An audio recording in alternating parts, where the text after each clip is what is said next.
Bien, ya vimos dos magnitudes muy importantes en lo que es movimiento, para empezar el estudio entonces de la cinemática, la posición y la velocidad.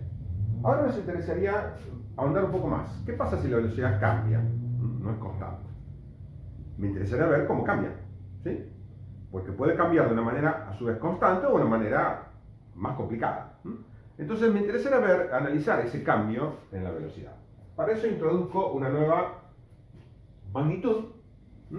Si la velocidad varía, entonces, me conviene definir una nueva magnitud llamada aceleración. Y siguiendo los pasos más o menos que tenemos con respecto a la velocidad, acá resumí las ecuaciones de velocidad media y velocidad instantánea o velocidad común, a secas, definimos igual la aceleración. ¿De qué manera? Fíjense, la aceleración media la defino como la variación de la velocidad respecto al tiempo. O sea, ¿cómo cambia la velocidad dividido el tiempo? En este caso, por ejemplo, ¿cómo sería si voy de A a B? Sería BA, perdón, acá lo puse al revés, discúlpenme. Si llego a B, salgo de A y voy a B, acá hay que invertir, es BB menos BA, BB menos A dividido delta T. La velocidad en B menos la velocidad en A dividido el tiempo. Como la velocidad es un vector, como ustedes saben, la recta también es un vector, entonces la aceleración lógicamente es un vector. ¿Está bien? ¿Cómo lo haría acá? ¿Cómo la veo acá la velocidad? Bueno, es un tanto enojoso de dibujarla, es mucho más difícil que dibujar la velocidad. La velocidad era más simple porque coincide con delta R, ¿no? Y acá está indicada, y es tangente a la trayectoria. ¿Qué pasa con la aceleración? La aceleración es una recta de dos vectores dividido en tiempo. Y la desventaja que tenemos es que en el caso de la velocidad, que era delta R, los vectores coinciden, ¿no? Un R con otro R coinciden, por lo tanto, simplemente la recta de los vectores es, como vimos, ¿no? El desplazamiento. Pero como ahora BB y BA no coinciden, no puedo hacer una recta simplemente uniendo los puntos vectores. Como ustedes saben, no se puede hacer eso. ¿Qué hay que hacer? Habría que hacer un gráfico anexo, transportar BA, por ejemplo, ¿no? Como ustedes saben, hacemos recta de dos vectores, luego transportar BB en forma paralela y a partir de un punto en común, ¿no es así? Elijo un punto en común y entonces ahí sí, si trazo BA y BB, les repito, si esto es BA, lo llevo paralelamente a un punto y luego BB lo mismo. Y ahí sí entonces, si me permiten lo voy a dejar en verde esto para lo tengo mucho más color. ¿Esto que está acá qué es?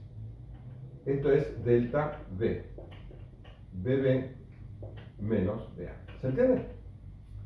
No lo puedo hacer en este mismo gráfico. Repito, ¿por qué? Porque los vectores BA y BB no coinciden en un punto. Entonces no puedo hacer una recta gráfica. La única manera de hacer una recta gráfica con vectores, los remito siempre a los capítulos de vectores, es que los vectores sean coincidentes en un punto, en el origen.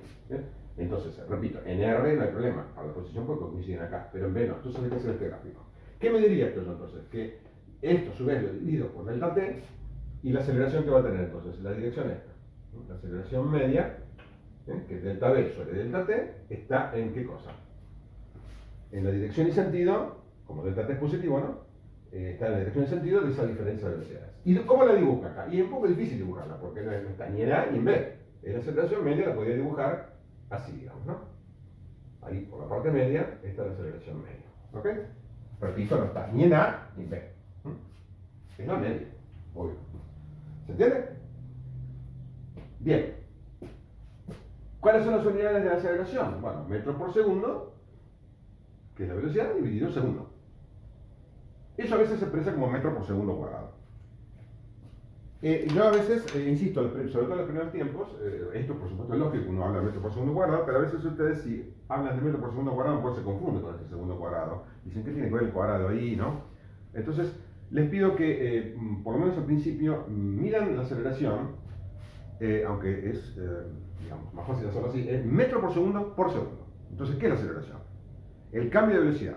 ¿Cómo cambia la velocidad? En tantos metros por segundo por cada segundo. Entonces, si uno ve eso, ya hasta entiende digamos, el concepto, ¿se entiende, no?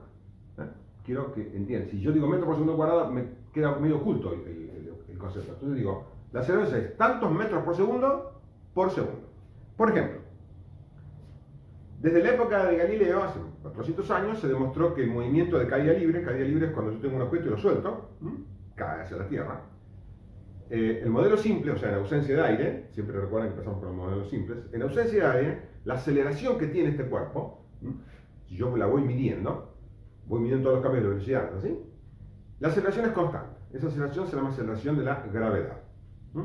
Tiene un valor de 9, es variable en la Tierra, vamos a ver después, pero para nuestros fines, por ahora, hasta que veamos esas variaciones, debido a que la Tierra no es exactamente esférica, la vamos a dejar para más adelante eso, vamos a dar un valor de 9,81 metros por segundo por segundo.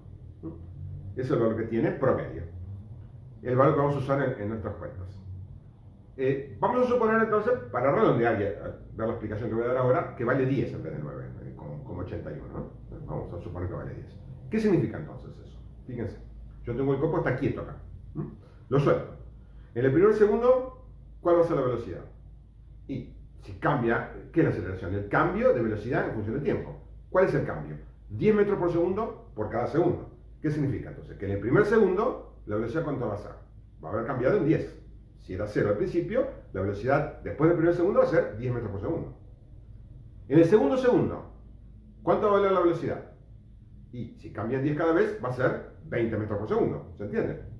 En el tercero va a ser 30 y así sucesivamente. ¿Qué va a pasar eso en cada segundo? Entonces, ¿cuánto cambia la velocidad?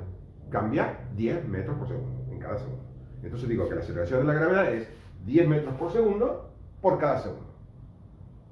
Para decirlo brevemente, decimos 10 metros por segundo cuadrado. ¿Se entiende la idea? Eso es entonces, ¿qué pasa? Un ejemplo de cambio constante. El delta V siempre es el mismo en cada segundo.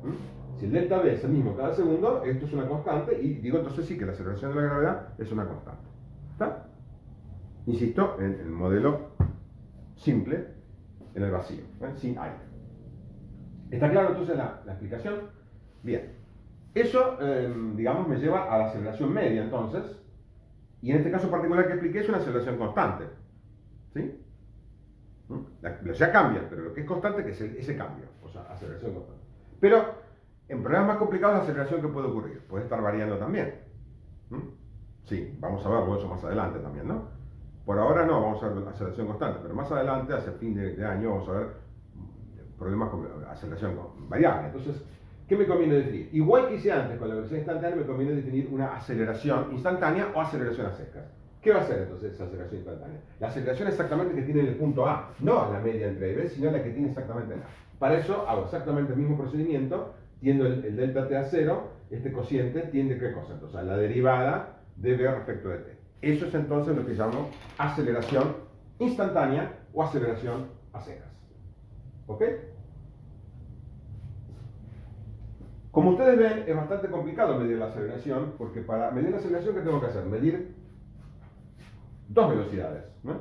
Si yo tuviera el problema del auto, tengo el auto, y quiero medir la aceleración entre este punto y este punto, el auto va acelerando, supongamos, ¿no? El conductor va acelerando, con el pedal a fondo, pongámosle, y quiero ver qué aceleración tiene entre A y B, ¿sí? Vamos a suponer que la aceleración puede ser variable, constante, no tiene importancia, pero yo quiero medir esa aceleración. ¿Qué tengo que hacer entonces? Para medir la aceleración entre A y B, como ustedes ven acá, ¿qué tengo que medir? Tengo que medir la velocidad en A y la velocidad en B. ¿No es así? Para medir la velocidad en A, ¿qué necesito? Bueno, ¿se acuerdan ustedes? Con dos láseres pegaditos ahí, podía medir la velocidad en A. Y acá tendría que hacer lo mismo. Entonces tendría que tener, estoy diciendo una cosa práctica, ¿no? 4 láseres. 2 para medir la velocidad, así mido el delta R, es decir, el delta R primero, y mido el tiempo, y luego mido el otro delta R. Entonces, ¿con eso qué hago? Con delta R sobre delta T, para esto tendiendo a que sea muy pequeño, mido la velocidad en A. En el otro punto mido la velocidad en B. Luego hago esa diferencia, obtengo la aceleración media entre A y B. Si quisiera medir la velocidad instantánea, ¿qué tengo que hacer? Bueno, acercar el punto B a A. Como ustedes ven, el problema se complica, ¿no? ¿Qué estoy diciendo con esto? Que la medición de aceleraciones es más complicada que la medición de velocidades. ¿Por qué? Porque necesito medir dos velocidades para medir una aceleración. ¿Sí? Para medir una velocidad que necesito, dos posiciones y el tiempo. Para medir aceleración necesito dos velocidades. Por lo tanto, el problema es más complicado de hacerlo en forma práctica, me refiero, ¿no? ¿Se entiende?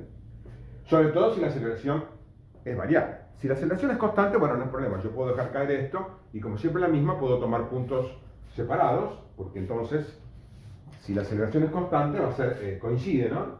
Para A media constante, coincide entonces esto con qué cosa, con la aceleración, el módulo va a coincidir, van a ser iguales, entonces no hay problema, tengo una sola aceleración. ¿sí? Si fueran constantes. Pero el problema es cuando varía. ¿Ok? Nosotros nos vamos a dedicar a este tema, básicamente lo remarqué acá. ¿Por qué? Porque casi todos nuestros problemas van a ser con aceleración constante o inclusive aceleración cero, que sería velocidad constante, ¿no? Si la aceleración es cero, fíjense ustedes, ¿qué significa que la aceleración es cero? Que dB menos VA como son iguales, entonces la velocidad es constante. ¿Sí? Más sobre eso lo vamos a ver en adelante. ¿Sí? Pero este es un caso típico, aunque es un caso particular, es muy usado en la mayoría de los problemas que vamos a plantear, aceleración constante. Pero ustedes tienen que estar preparados para entender que la aceleración puede ir variando, como cuando uno arranca un auto. Cuando salga un auto, la aceleración va variando. ¿Sí? A veces, cuando salimos, bueno, hay una aceleración, después frenamos, ¿no? Hay toda una serie de factores que hacen que la aceleración cambie. Y la velocidad, por supuesto, cambia también, ¿no? En consecuencia. Bien, una vez que dije todo esto, entonces, para terminar el tema este teórico, en coordenadas cartesianas x es igual a la aceleración. Bueno, va a ser entonces una cosa parecida a esta, la derivada ahora de v respecto de t, ¿no es así? ¿Y qué tengo que hacer entonces? ¿Derivar qué cosa? Esta expresión que está acá. ¿Sí? La vamos a hacer en rojo para que quede igual que esta, ¿no? No lo voy a poner acá abajo porque si no lo van a ver en el video. Entonces voy a repetir esto, la aceleración es la derivada de v respecto de t. Y bueno, por las mismas propiedades que dije antes, si yo derivo esto y el versor y el versor j son constantes, entonces va a ser la derivada de la derivada de la suma es la suma de las derivadas. Entonces puedo escribir de varias maneras. ¿Sí? Si derivo acá, voy a tener la derivada segunda, estoy suponiendo que la derivada segunda vieron, en i más derivada segunda de i respecto de t dos veces en j, eso sería, derivando esto hasta acá, si la expreso de esta manera que me va a quedar derivada de b sub x respecto a t en i más derivada de b sub i respecto a t en j, o también finalmente puedo escribir que esta derivada de bx respecto a t es una a sub x en i más una a sub i en j. O sea que la aceleración también tiene dos componentes, ¿no? Una en i y otra en j. O sea que esta aceleración que está acá, entonces, la aceleración instantánea o la media, tiene dos componentes. ¿Ok?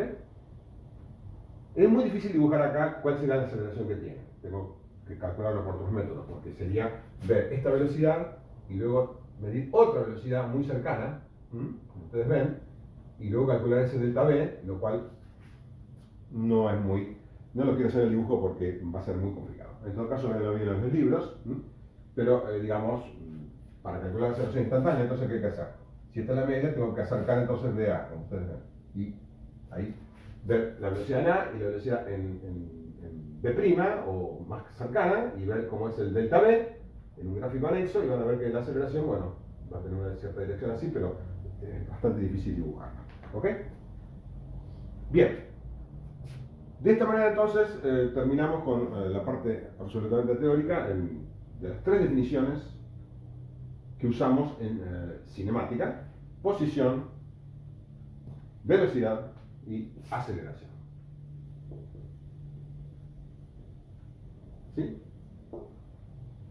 Ahora, bueno, vamos a simplificar todos estos modelos en problemas más simples, para que podamos empezar a resolver justamente situaciones. ¿Ok? Siempre recuerden ustedes que aplicamos estas tres definiciones: la definición de posición, de velocidad y de aceleración. Son las únicas tres variables cinemáticas, no hay otras. Y el tiempo, por supuesto, el tiempo está implícito en todo esto, ¿no? El tiempo transcurre, eso es una cosa que la variable imposible, lamentablemente imposible de manejar, ¿no? Transcurre siempre avanzando, entonces esa es la variable, digamos, independiente de hacer, ¿no? El tiempo. Y todas las demás son variables dependientes. Vamos a ver todo esto que son funciones de tiempo y cómo las representamos después, justamente todas en función del tiempo.